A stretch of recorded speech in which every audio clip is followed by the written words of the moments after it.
Well, hello, everyone. Thank you so much for joining us tonight.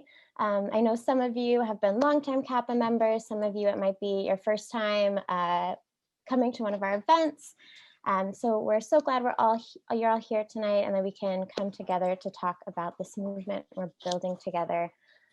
We're in a new moment right now, post the Trump era, which galvanized many of us. And we want to be careful to keep up that energy and not step back just because we feel more secure under a Biden presidency.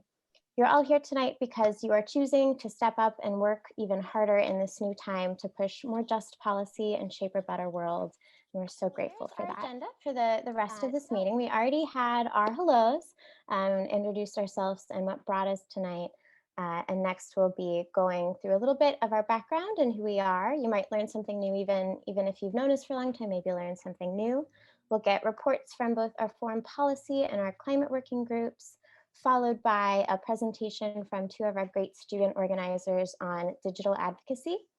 And then we'll go into breakout rooms to share a little bit of feedback about CAPA's work, what you'd like to see in the future, followed by share outs from those breakout rooms, and then we'll be closing. All right, so David, you're up. So just to get everybody a little familiar with CAPA, our mission, our vision, and I like that we've separated those things, right? So the mission you can read, it's up on your screen now. The vision is a little, longer view of where we. So the disconnect, I think, right? And everybody has their opinion on where this disconnect in the political moment comes from, but the gap that we're trying to bridge, I think, is not rooted as much in electoral politics as it is in transformational worldview. And when we talk about our vision, a little bit of it is probably not shared by a whole lot of people that make policy, but some of it is. But how we get there isn't. I don't know if anybody got an opportunity to. Well, never mind. I won't get into that debate. But where we believe we sit in the landscape is as a very much needed advocacy organization. And we need to be working on the movement path tangential to the electoral path. The line that I'm going to share with you has been attributed to probably several world leaders, Johnson with King, Roosevelt with other grassroots advocates that says, well, so I agree with you, now make me go out and do it. And our work, I believe, is firmly rooted in these educational work and this coordinated grassroots organizing work that creates the kind of pressure that we need to bring on elected officials so that we can see public policy begin to follow the will of the people, which is difficult because when you have the will of the people pushing in one direction and you have giant money owning certain offices in the Congress, it's a little more difficult. So, but I do believe in the long run that as we change public opinion and as we shift the dominant discourse in the worldview, that will wind up being enacted in public policy. Does that cover my piece more or less? I'm trying to see on my screen. I'm sorry. I'll move to.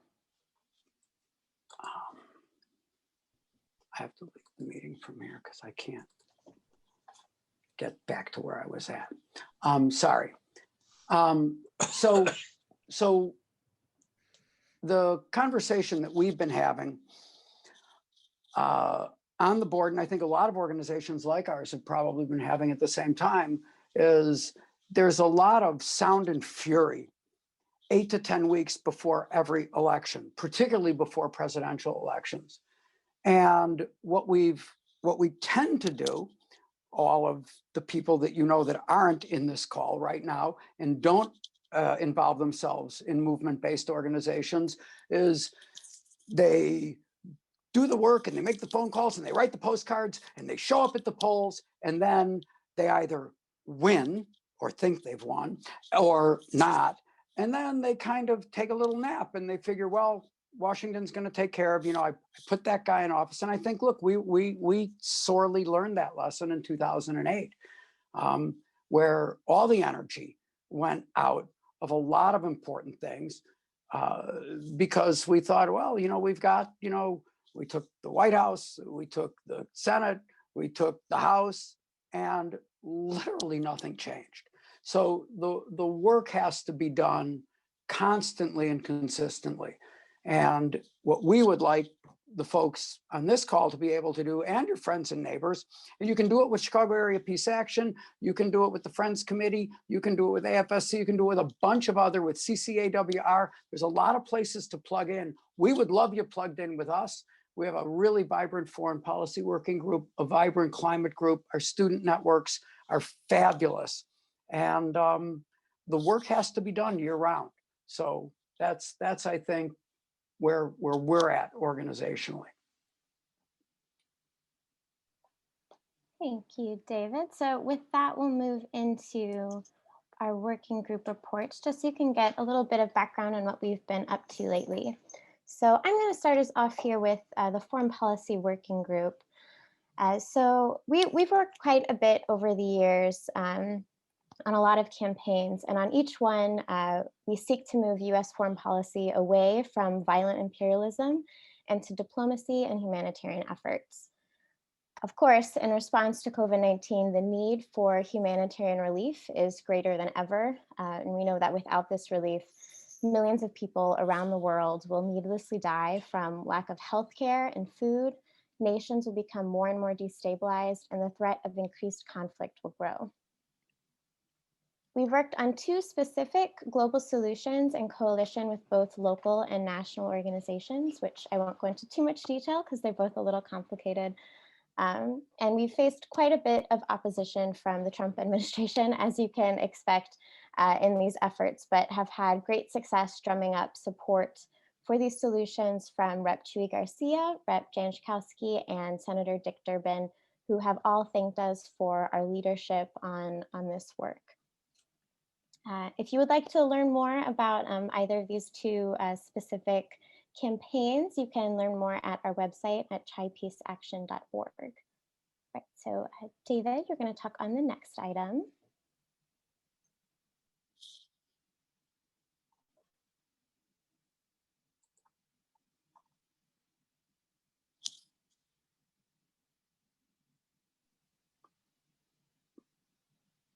Is Marcia taking the Foreign Policy Working Group? You were going to speak on our anti-nuclear campaign. Okay. If you need a moment, I can talk on Yemen first. Yep. Would you? Yeah, of course. Thank you. So we've had a long history working on Yemen. Some of you might already know about it. In case some of you are new to the subject, the ongoing war in Yemen has been labeled the world's worst humanitarian crisis. And right now, Yemen has one of the very worst COVID death rates, killing 1 in 4 people who test positive. This horrific disaster is human-made and can be stopped. Throughout the war, the US has been providing integral military support and continues to sell weapons to Saudi Arabia to help them continue their siege. We're dedicated to pressuring lawmakers to end all US support for the war and encourage a peaceful solution to the conflict. Excuse me, my cat is trying to get in here. All right. So over the past year, our group has worked, we participated in the Fast for Yemen over the summer, as well as a virtual day of action for Yemen in which we encouraged calls, emails, social media posts to our legislators calling for an end to all US support for the war, as well as a return to the humanitarian aid that we were providing before the pandemic and that Trump cut as soon as the pandemic onset. We're currently planning an action for January 25th in coalition with other Chicago peace and justice groups to call on the newly inaugurated President Joe Biden to end all US support for the war and also to restore the humanitarian aid. All right. David, you want to go up next? All right, sure. So we're at a moment in a nuclear weapons conversation that I don't think we've been in since probably 1982, right? There was a moment in the late 50s and the early 60s during the ban the bomb movement where there was a real fear that there was going to be a nuclear exchange at that time between the United States and Russia, and that we could literally end all life on Earth. It's sort of dissipated a bit as we move through the Non-Proliferation Treaty, and then all this energy happened in 1980, 81, 82, as Reagan came into office and wanted to deploy the MX missile. 1 million people, still the largest demonstration in the history of the United States, 1 million people in Central Park in 1982 in New York. And then that energy dissipated again. And I think that there's been so many other crises that appeared over that 35 or 40 year period. And now, interestingly enough, because of what a knucklehead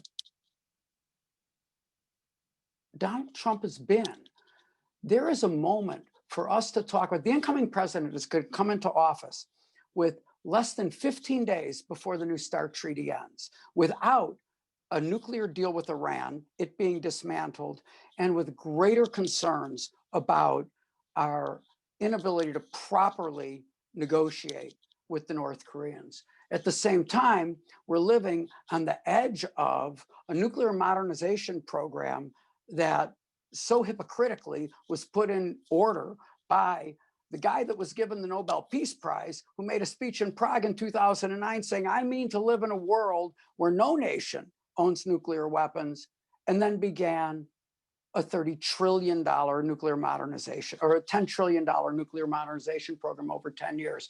So what's happening for us is we believe, and now we have coming into force in January, and you'll hear more about this later, coming into force, the Treaty on the Prohibition of Nuclear Weapons will come into full force as international law on January 22nd.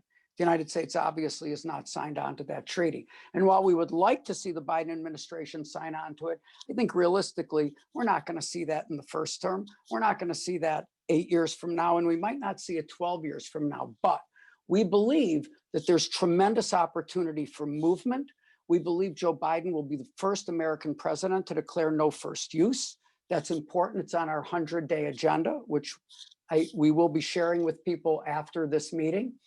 We believe that we can actually make inroads into beginning to dismantle the third triad of the United States has submarine-based, air-based, and land-based missiles. We believe that we can start to make inroads into dismantling all land-based nuclear weapons and stop the new ICBM. So there's a lot happening on the nuclear, and this isn't just David Borris and Chicago Area Peace Action saying this.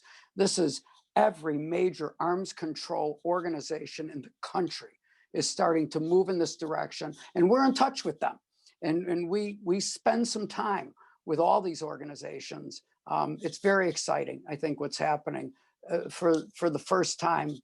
I really think for the first time significantly since 1982. So if that's of a concern to you, the other existential threat, right? Climate and nuclear weapons, plug into us, because locally, I think we're a great conduit for you. And Marcia, you want to close out our report talking about diplomacy versus militarism? You're muted, Marcia. Can I give my little spiel about? Oh, yes. I'm so sorry, local. Timmy. Go ahead.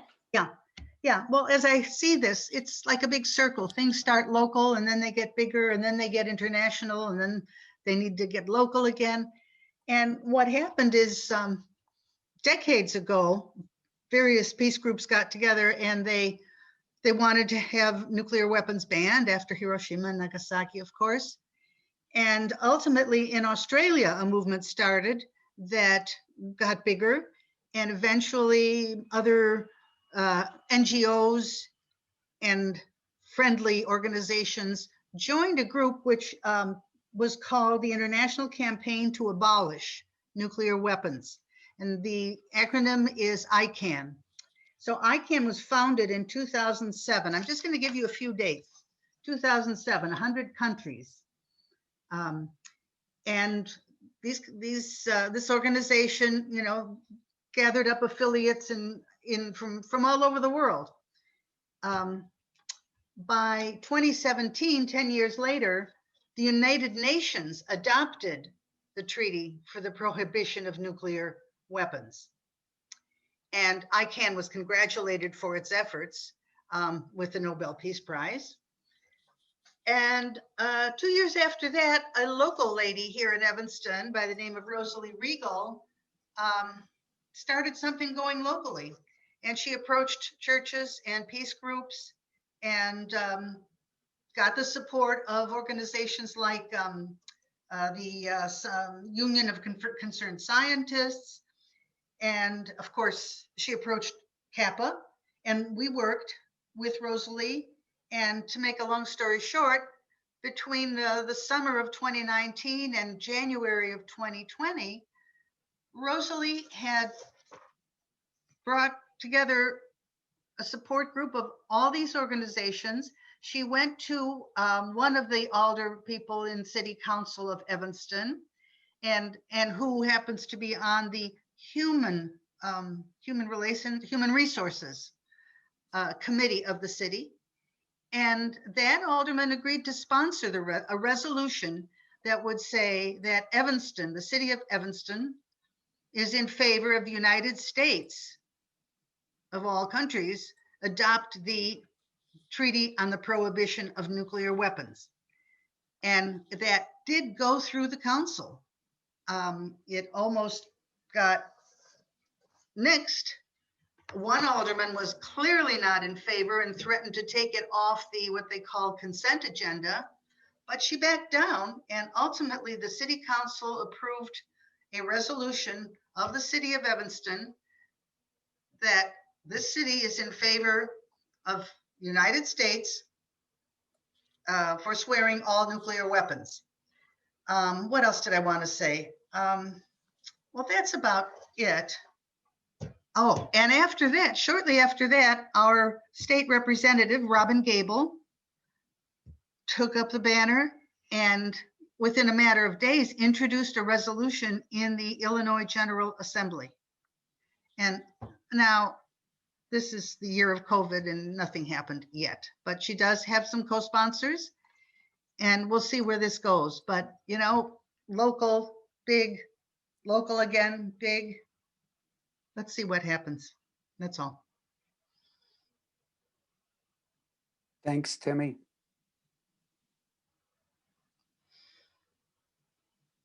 Marcia, you're muted. No, I'm not muted. So, I'm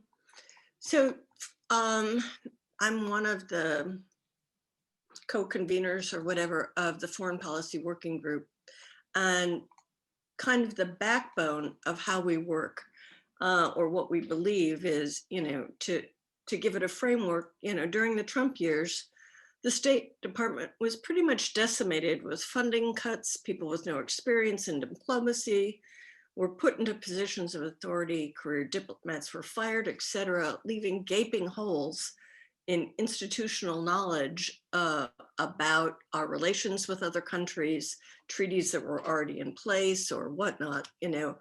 So, and that was true of the intelligence community as well. In the Trump administration, it seemed that fealty to Trump was more important than any qualifications or experience an individual might have. So for CAPA and its Foreign Policy Working Group, what we think of as our shared values, justice, equality, and security are universal. They don't just apply to Americans, and they certainly aren't unique to us as a people.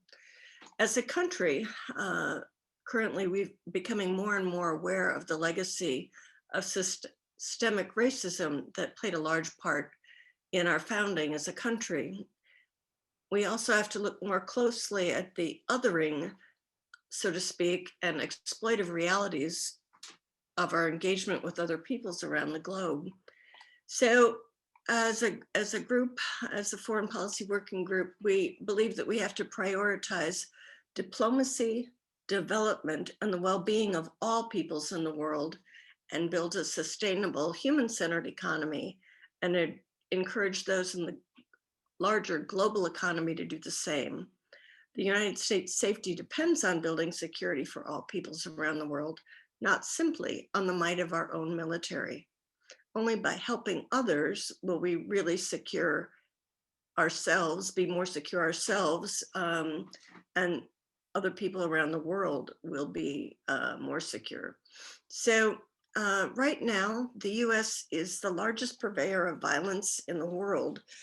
And if we can manage to end these so-called endless wars and exploitive economic policies that are often driven by corporate interests, even more than our national interest, the corporations are, for all intents and purposes, raping other countries of their resources.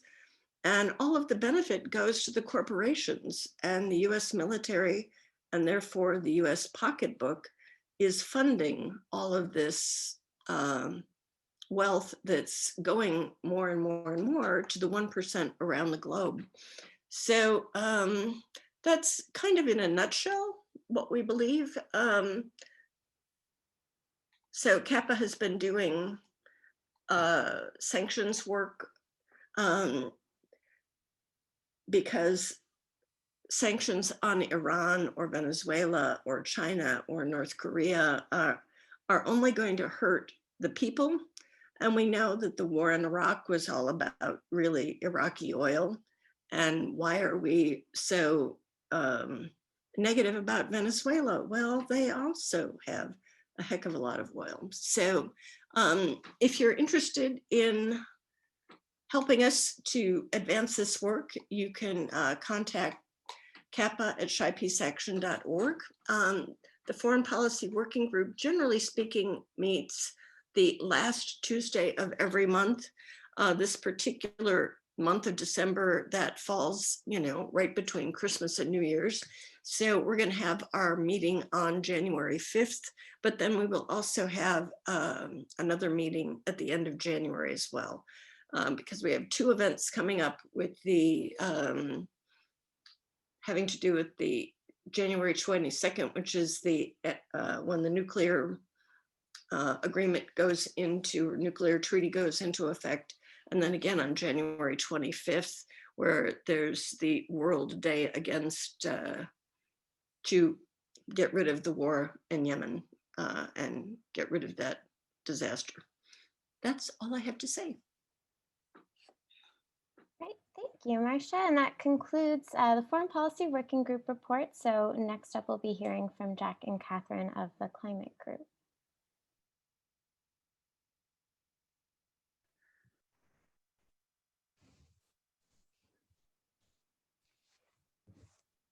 I believe Jack's going to start off. And are we okay? Can you hear me all right? Yep. Okay. My name is Jack Kelly, and I coordinate with Catherine Buntin our climate initiatives for CAPA. And we've been meeting on a separate basis for, about 4 years now. Catherine is going to take a few minutes after I had a chance to give you some quick overview of what we do on how we operate and some of the things that we've been doing in terms of operating processes for the last at least 2 years. But let me start with where we started off the year at the state level, and that was focusing on the Clean Energy Jobs Act. We were very optimistic in January and early February that we were going to be able to introduce CEJA within the matter of weeks when the session got together in Springfield. This was long before any of the lockdowns with COVID. And as a result, we were looking ways to say, how do you get really a lot of momentum going and a lot of pressure on Governor Pritzker to really pass CEJA in Illinois? Because CEJA, frankly, I'm sure you heard a lot about it, is the closest thing to an overall comprehensive energy strategy for Illinois.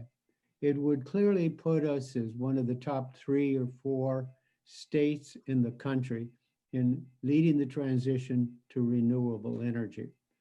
So we thought one of the ways that we can do this would be to get a coalition of some of our counterparts of 6 organizations that are very well known and very active here in the Chicago area, and together put together an open letter to Governor Pritzker and asking him to take a leadership role in passing this legislation as soon as possible. We finalized the letter, got it published in the Chicago Tribune, as well as in the Springfield Register, which is a very well-known publication downstate. And in the process of doing it, we talked to all of our representatives and senators, both in the House and in the Senate down in Springfield. And we were set to go when the legislative session started. And this was in, well, it was in March. And you know what happened then. The country, the state turned down and basically shut down where we just about are today. But in that process, we really got a lot of our friends and other organizations who have done a lot of work focusing on the state climate change initiatives. And we're optimistic that when the session starts back, hopefully in the first quarter of 2021, that CEJA will become legislation in Illinois. Now, for the second part of the year, we talked as a community, what could we do to even further expand this into a more holistic strategy for Illinois? And 2 areas we focused on. One was, how do we get large retirement accounts or investment accounts to divest from fossil fuels and to focus on acquiring renewable energy? I don't know if you're aware, but just within the past 6 or 8 months, renewable energy has become a very good investment, while fossil fuels, which a lot of retirement plans said that they were sticking with it because it was a better investment from a return on investment, that's no longer the case. So what we did is we looked at the 5 largest retirement funds in the state of Illinois. They, between them, invest about $100 billion. And they do not have a specific renewable energy strategy. Now, the state last year did pass a renewable energy or a renewable focus that said all of the state major organizations should focus on long-term renewable or sustainable strategies for the state as part of their investment. We took advantage of that, and we identified something that was kind of unique to Illinois, is that each of the retirement plans at their board meetings had a clause that said you can participate for a 10 minutes presentation to the board of each of these plans. So far, we have made all of the presentations except for one. And that presentation is coming up this coming Thursday. So we will have, in the last 2.5 months, made presentations to all of the major retirement plans in Illinois, met with their senior financial managers, and made the presentations to the actual board members themselves. We're following that up with specific letters, thanking them for allowing us to participate, and also encouraging them to take an active personal role in making that transition from fossil fuels to renewable energy. We haven't got to people coming back and said, yes, we're definitely going to do it. But I believe we've made very good progress, got some very favorable comments, and in the process of doing it, I think provided a level of understanding about where fossil fuels are in terms of not the energy of the future, and where renewable energy is and where it's going and where it has been. The second area we focused on was regenerative farming. Now, if you want to talk about a learning curve, this was perhaps the biggest thing that we've done. Because how many people in the community here in the Chicago area are farmers? But we identified 60 farmers that really are focused on regenerative agriculture in the state. We set up a meeting with representatives, the people who actually did the coordinating of these farmers, and talked about how we might work together in hopefully providing some additional outlets for the products that they sell, either in farmers markets or in stores, either in Evanston, Wilmette, or a variety of communities here on the North Shore. And in the process, we learned a lot about regenerative farming. For example, you may not know, but regenerative agriculture is a great opportunity for carbon capture.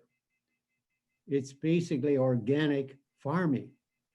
And if in fact we treat the soil in a realistic and right way, what we will do will be enable not only to produce very high quality food, increase productivity, but also enable us to capture carbon out of the atmosphere. So we're not there yet, but where we want to go is look on the national basis and say, President-elect Biden is in the process of appointing his new Senate and his new, or not his Senate, his new task force, and as well as all of his staff. We would like the director for agriculture in the Department of Agriculture to be a person who looks at regenerative farming as an opportunity for us to not only address the sore need to reduce carbon in the atmosphere, but also to increase productivity as well as the quality of the foods. And we have an opportunity to do that because our Senator Durbin is on the Agriculture Committee. So what we're doing is setting up a meeting with him, asking him, here's a couple of names that we have. Here's some of the qualities we'd be looking for, and to see if he can use his influence to put that person or a person with similar qualities and priorities in that position. When I look at the national basis, a lot of things are still not finalized, as you know. We do not have, as of right now, control of the Senate. A number of us are still working hard with what's going on in Georgia to see if we can influence that. And in the meantime, what we've done is look at 3 areas. One was, what was the quality of the national climate strategy that was developed by President-elect Biden? And 2, what would we look at and say, how would we make some recommendations on what you should be doing from a climate standpoint in the first 100 days? Well, the second one of those came to us in a request that said, hey, there are, at the current time, maybe about 100 organizations around the country that had developed a whole list of things that we would ask President-elect Biden to do in the first 100 days. We've identified those, by the way, on our website, and I'm not going to take you through each one because I don't have much time to do it. But what we would look at is saying, if in fact we do have an opportunity to control the US Senate, we know that we would have, one, a very aggressive approach coming out of the first 100 days. And secondly, is part of that 100-day strategy would be to introduce a national climate strategy. We made some additional recommendations on there while we look at the strategy that has been developed as holistic, it's aggressive, it focuses on climate justice. $2 trillion is a lot of money, and a good portion of that money, 40%, would go to communities with social justice requirements. If in fact we're able to do that, those two would enable the United States to make a certain strong move forward to counteract some of the difficulties and disappointments that we have seen over the last 4 years. In a next few days, the United Nations will be releasing what they call their gap analysis. And it basically is all it is. It says, here's where we are in enabling the globe, our planet, to reach some of the specific objectives that were identified in the Paris Climate Agreement. I have a preliminary information on that, and it's not good. We'll be sending out a more detailed report when the actual United Nations report comes out. But what we're going to be looking at will be the devastating impacts of over 100 pieces of regulations introduced by Trump that really took away regulations that really reduced our ability to effectively manage and control carbon. It is at the same time created a void in the global leadership. I think we can, not only with President-elect Biden, but also with Kerry in that position as a global envoy to go around to other countries who we know the people really well, has a proven record. So I think with all of us looking together, we can look with some positive steps and some positive feelings about where we're going. And there's one thing that we are also looking at, and that's the one I mentioned, would like to just briefly mention, and that is, what are we doing at a local level? One of the things we'll be doing, we'll be working with 2 groups right now, 2 climate developers of solar development, who are developing community solar. And what they've done is go out and buy property, maybe 15 acres, west of Chicago, some places west of Aurora, and build solar farms. And then what they do is they come back and work with local organizations, particularly the folks like the Go Green organizations, which we've worked with in the past, and Citizens for a Greener Evanston. Groups like that we will be joining, encouraging our members as well as all of the members in our communities to convert to community solar. Basically, what it amounts to is that we sign up for specific amount of solar, and that solar goes onto the well, goes onto the grill or to the grid. And over a period of time, we continue to move off all of the fossil fuels that are currently on here. I also think it has the side effect of saying, hey, once you make a commitment to reduce carbon in our atmosphere, you have a different framework. You're no longer a passive observer. You're an active participant in bringing about the climate and the sustainability we want for the future. I'd like to ask if Catherine Buntin can take a few minutes now and maybe just talk a little bit about some of the things we do, how we do it, and if you have any questions, we can take it from there. Catherine? Sure. I'm going to keep this short and sweet. I think we're running a little bit over right now, but I think we're about 5 years old as a group working on climate issues. And the first initially, we did a lot of library documentaries, showing documentaries and bringing speakers to the community. We focused a little bit more on community education on our topics. But we also have done petitions and public letters to officials. We've done a lot of lobby visits. And we encourage calls and emails on legislation, whether it's to say we're for it or we're against it and why. So we try to stay on top of what we can do through our own representatives. And it has been fun to be working more this past year with the other organizations. We've actually been actively engaged with soil. I noticed somebody put a question about that in the chat. They focus on pipelines. We don't have a bandwidth to do that, but we have been supporting them on several of their initiatives.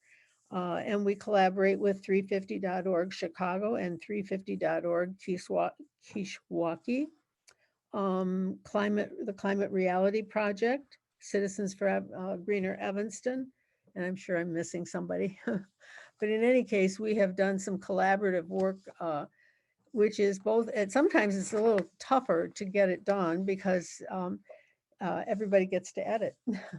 But the final product usually turns out to be stronger for that. So yeah, we've also done a lot of tabling at public events, farmers markets. And we're trying to be a little bit more active in the area of writing letters to the editor and op-eds. This is something that CCL, Citizens Climate Lobby, has really mastered across the country. They actually count the number of submissions and the number that get published, and it's quite impressive. And we call them out as our model. So we are writing more, and I'm hopeful. My philosophy about that is that it doesn't matter really if it doesn't get published. I mean, you want published because you want it to be an educational piece for a lot of readers, but at least these papers know that citizens are paying attention. They know what's a problem. And, like with the regenerative farming, we've been writing, saying, trying to get through to people, to the Biden transition team about this nomination for the Secretary of Agriculture. It could be critical in moving us forward on soil sequestration, but also on food security at the local regional levels. So it's very exciting opportunity, and it's also kind of a nail biter. Will he appoint, frankly, Heidi Heidkamp wants the position, and she's got a terrible record, terrible. And there's a woman, Fudge from Ohio, and a woman, Pingrave from Maine, who would be great in this position. So we've been writing to that and calling and emailing. So if you want to join us with that, let us know. We have lots of texts that you can pull from to make your calls or write your own emails. Thank you so much. All right, thank you so much, Jack and Catherine, for that great report. We're going to keep moving along on our schedule here. So next up, we have Grace and Lauren, two of our brilliant student organizers that will be speaking on virtual organizing. As some of you who've been around for a minute might know, we started our student network only a few years ago with the intention of it being a mentorship program and getting young activists really engaged. And what we've seen over the years more and more, that these students also can mentor us. We have a lot to learn from them as well, from their brilliant organizing that they're doing. So with that, I'll pass off the mic to them, and I'm gonna stop sharing because they have their own presentation.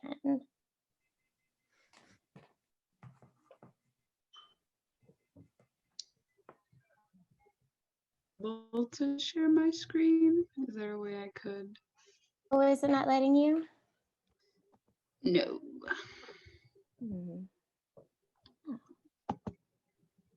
There we go. You should be set now.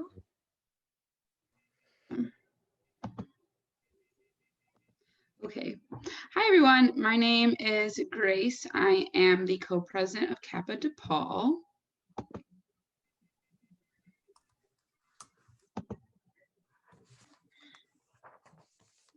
Oh, awesome. Hi, folks. Good to see you all. I'm Lauren, and I'm the other co-president of Kappa DePaul. Grace and I are really excited to talk about our digital advocacy campaign, their operations, and how we've built them in the last 9 months or so.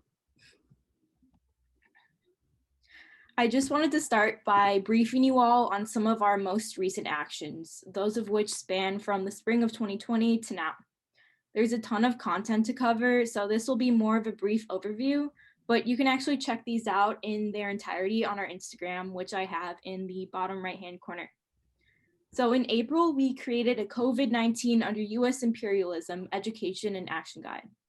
On our Instagram, we talked about the effects of COVID in Yemen, Palestine, Cuba, Venezuela, Iran, refugee camps, and ICE detention centers. We discussed how sanctions, aid cuts, and dubious financial ties were exacerbating the crisis, encouraging students to call their representatives to mitigate some of this harm. In May, we ran an online action week that involved tweeting our representatives to end sanctions, calls to our governor to grant medical furloughs and clemency, commenting on our representatives' social media to support Palestine, calling our reps to support immigrant rights, and tweeting to reinstate aid to Yemen. And most recently, in October, we held another action week, this time focused on education and action steps supporting 5 causes decided by our own members: Armenia, mass clemency in Illinois, DePaul Chartwell's workers, the Code Pink Divest campaign, and the Clean Air Task Force. Now that you guys have gotten a quick overview of what we've done since the start of the pandemic, I also wanted to talk about building action items, particularly in the scope of a college campus here, like at DePaul. But of course, there are methods that can be extrapolated and adapted beyond the university context, I think. So what I think is really crucial is engagement with peers and networks in ways that you usually wouldn't be able to. So using technological engagement to our own advantage. So in this case, for example, during our Chartwell's advocacy campaign for our October Action Week. For some context, Chartwell's workers are lovely dining workers on campus who are facing immense precarity due to the pandemic. At that time, the union was fighting to extend healthcare for the laid-off workers. We encouraged students to ask their professors if a Chartwell's worker and union rep could speak during class for 10 minutes, and we provided an email script for them. I included a screenshot to the right showing Noah, the union organizer, and Darius, the Chartwell's worker, speaking in my history class. They spoke about why their union was important to the livelihood of their workers and encouraged students to show up to an event happening later that week. What I want to stress here is that this was an effective and accessible way for students to get involved. There are actions that they felt they had some stake in. Additionally, an action like this would have been significantly more difficult to arrange in person. We'll be talking about using social media for digital organizing later on in this presentation, but I just wanted to include this as an example of an action using Zoom classes.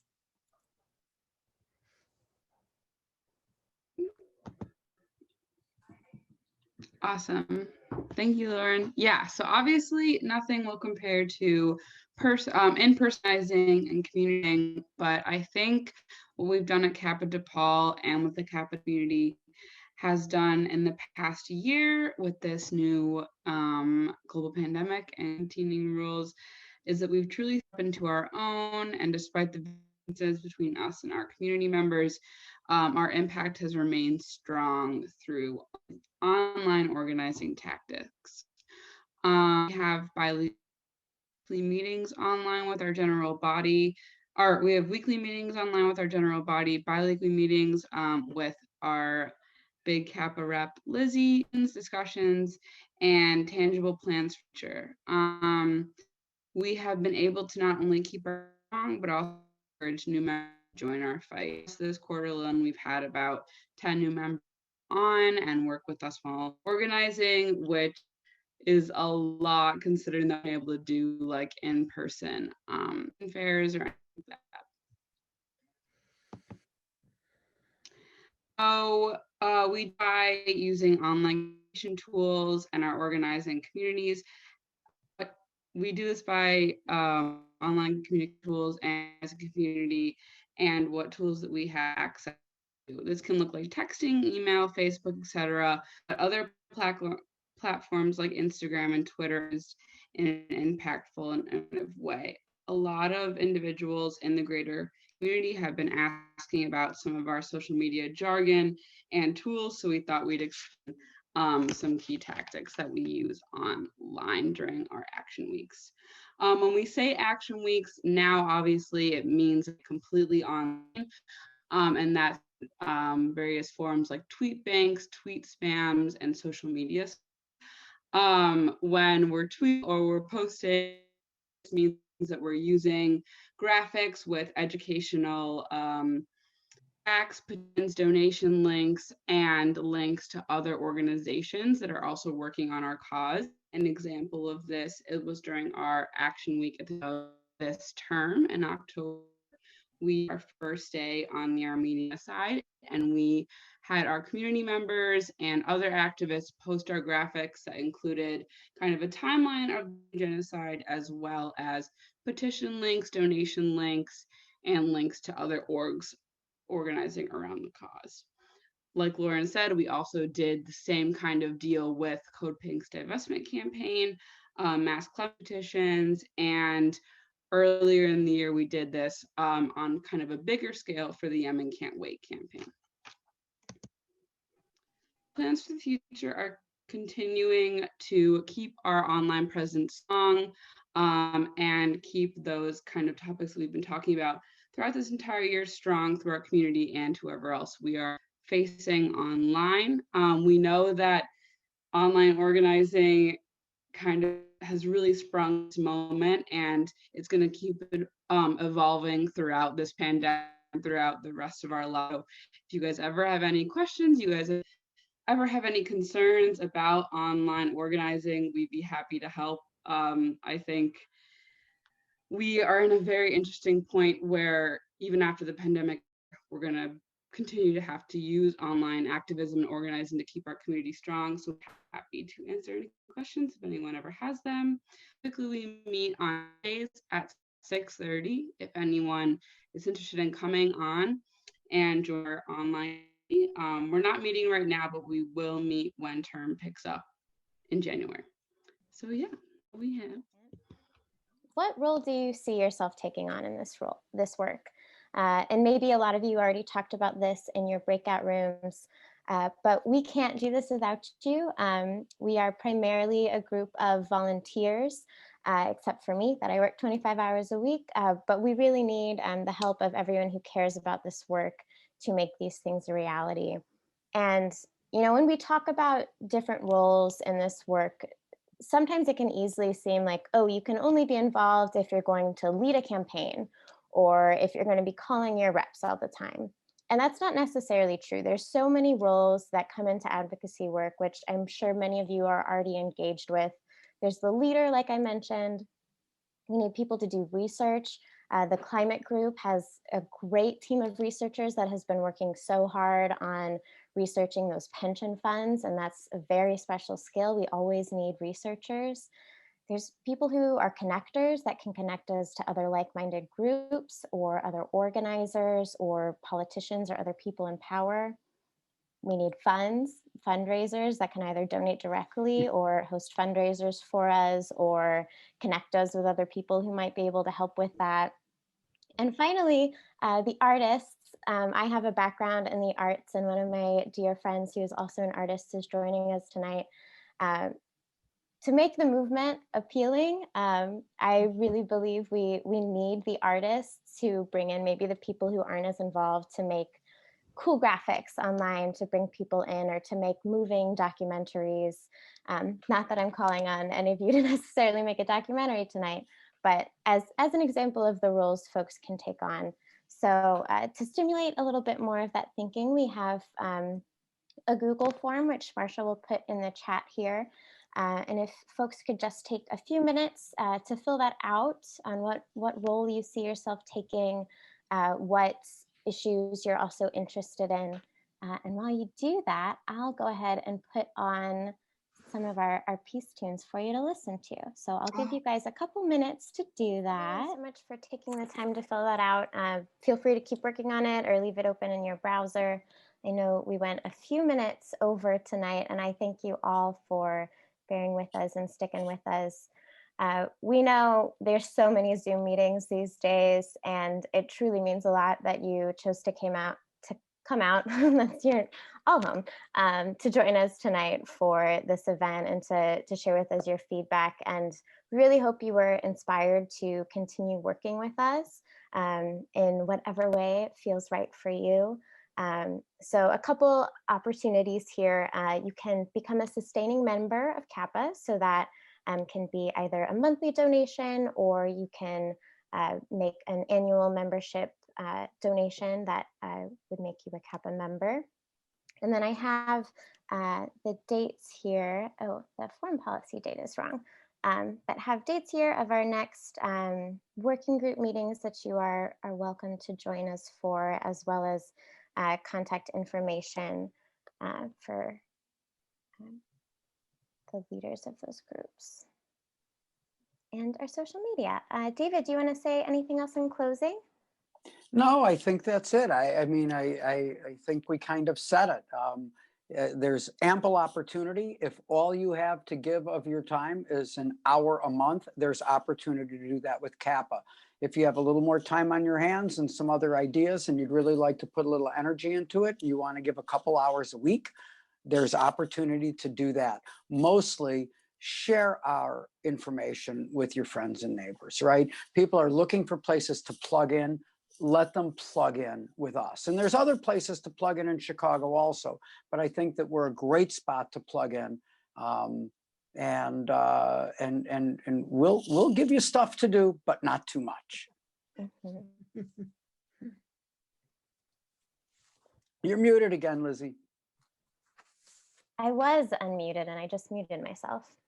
Anyways, thank you again all for coming tonight. We can leave the call open for a little longer for some open discussion, but if you need to part ways, we totally understand. Have a great night, everyone. Great.